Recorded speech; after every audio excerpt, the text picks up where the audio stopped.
This is Will Sharon. This is a video that I'm making primarily for white people. It has been 9 days since Derek Chauvin murdered George Floyd. And we've all seen what has happened in the country. And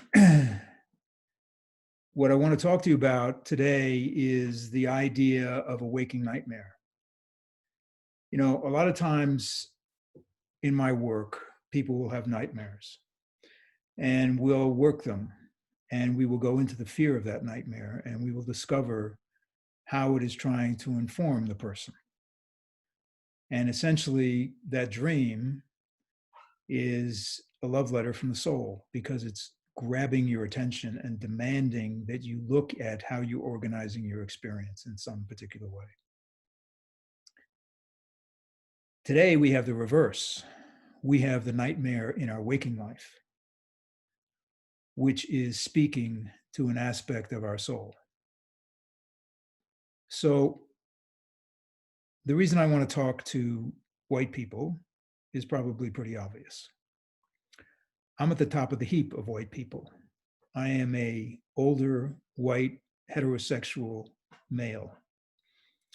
I fit the paradigm of privilege, and I totally understand that formulation.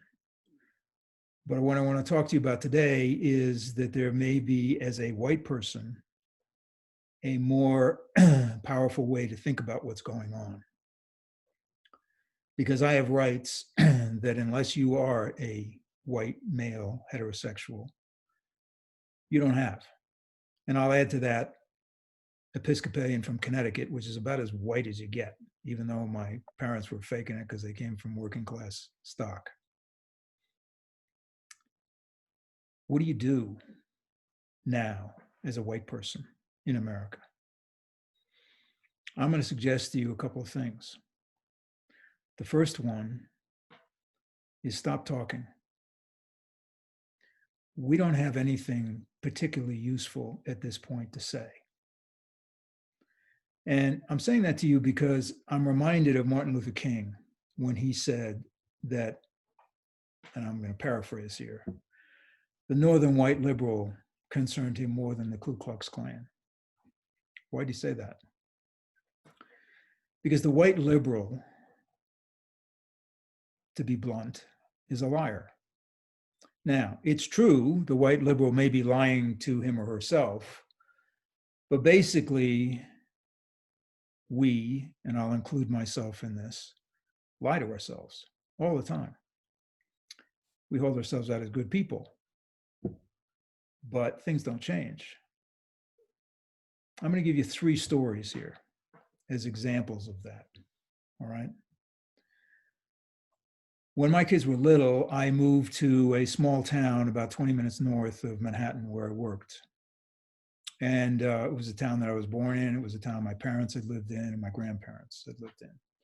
And they had probably reputation as some of the best schools in the country. And everything was fine until my kids grew up and started going to school. And one night when my son was, I think he was in the 2nd grade and my daughter was just starting kindergarten. And one night as I was getting ready for bed, I was in my pajamas, I heard this big crash. And I went downstairs and I looked around and finally went into the den and I saw a brick had been thrown through our window. Now, my children's mother was Asian Indian. And in retrospect, I'm pretty sure that my children were the only biracial children in that town. So I called the police and the police came. And at some point, one of the cops picked up the brick and handed it to me and said, look, the next time you want to throw a brick through your own window, do it a little earlier, a little later, because we were on a coffee break. And he left. Now, I could claim that because of that experience, I understand racism. I don't. I had one night of fear. I had an interaction with a cop that, in retrospect, didn't surprise me because I worked a lot in the South Bronx and East Harlem with kids, and same thing, different day. And because I was white, I was able to pick my family up and move into Manhattan, where at least there was a whole bunch of other kids who were all kind of different shades, and my kids kind of fit in. Okay. So that story could be told as street cred for me. Okay. I get it. I'm woke. I'm an ally, whatever that story is. It's not true. Here's a second story about what's not true.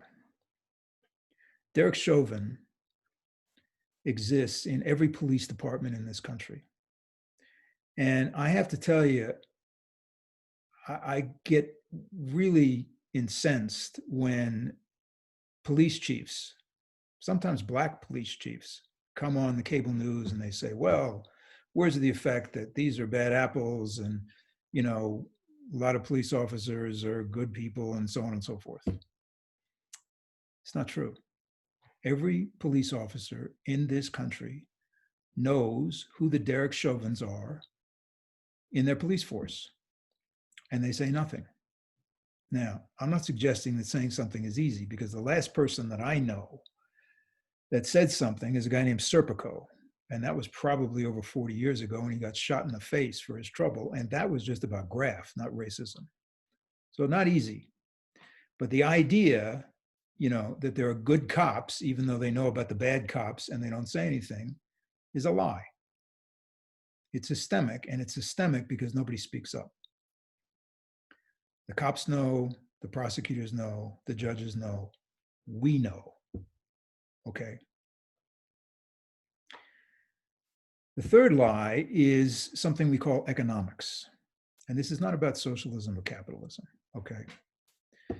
Economics, we have been taught, is some mystical, scientific, mathematical discipline that has to do with charts and graphs and stock markets, and it's not. Economics is simply another discipline that describes how we relate to each other, what's valuable, what we will work for, what we should be compensated, how that should work. Okay. It's about people. And then we get the spreadsheets and the graphs and the charts and all that stuff. Okay. And the reason I mention this is because I used to live in Manhattan for virtually all of my adult life, and I now live in New Mexico. And in New Mexico, 30% of the children live below the poverty line, which means that 30% of the children at least are going to bed hungry every night. Well, there's a budget and there's tax blah, and you know, it's like there's a reason. No, there isn't. There's no reason for that. We've made up a reason. So I am very suspicious about the white liberal. And maybe I can make that clearer at this point. So what do we do as white people? The first thing I would suggest is we stop talking for a while. And I'm reminded of that phrase from Martin Luther King, because it's very easy for us to sort of pontificate our way out of this. Second thing I'm going to suggest to you is that you listen, not with your ears.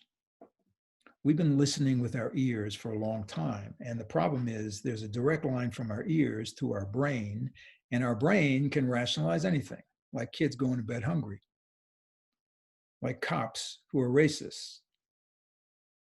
We can do that. We can tell ourselves our life experience gives us a leg up because we know. Okay? So don't listen with your ears. Listen with your heart. Look at what's happening and listen with your heart. And if that doesn't make you weep, then watch that video of that man being murdered in front of everybody. And if that doesn't make you weep, or you can't watch it, then get down on your knees.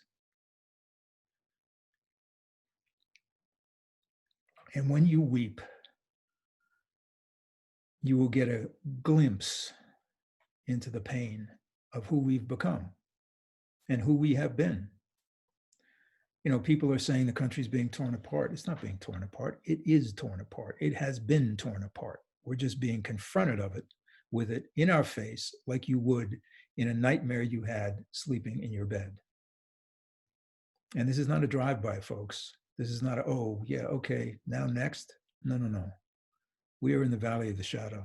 We are in the dark night of the soul. There is no way around this, only through this. So you listen with your heart. And your heart will inform you if you stay in it long enough. If you don't have a 5-minute experience and then go on about your day. There's nothing better or more important than you have to do than to connect with what's happening. And when you do that, it will inform you. And maybe you go out and join the protests, and maybe you sign up for some kind of organization. But even if you do that, it's not enough. Because the only way that this is going to change is if when you get up off your knees, you go help somebody. Could be down the hall in your apartment building. Could be on the block you live on. Not a big thing. Just help somebody. Don't do it one day. Do it every day. Because that will inform you. That will let you know what you do, what your part is in this. Let me end with this. There is this idea of privilege, which I completely understand. I have no argument with it. The problem for me as a white person is it's not actionable. I got born white. I got born heterosexual. I've had careers that have been terrific because I am white. Nothing I can do about that. For me, I see myself as having more rights than anybody else who is not a white heterosexual male. They're rights. That's actionable for me when I see that other people are denied those rights. Ask yourself this as a white person. When it comes time for us to stand on the line, and that time is coming very quickly, do you want to stand next to somebody who is there because they're doing it for somebody else who is less privileged than they are? Or do you want to stand next to somebody who's in it for themselves because they know that they don't want to be cheated out of the contribution and the wisdom and the joy and the creativity of everybody, because they know that's the kind of country they want to live in for them, for their family. Think about that.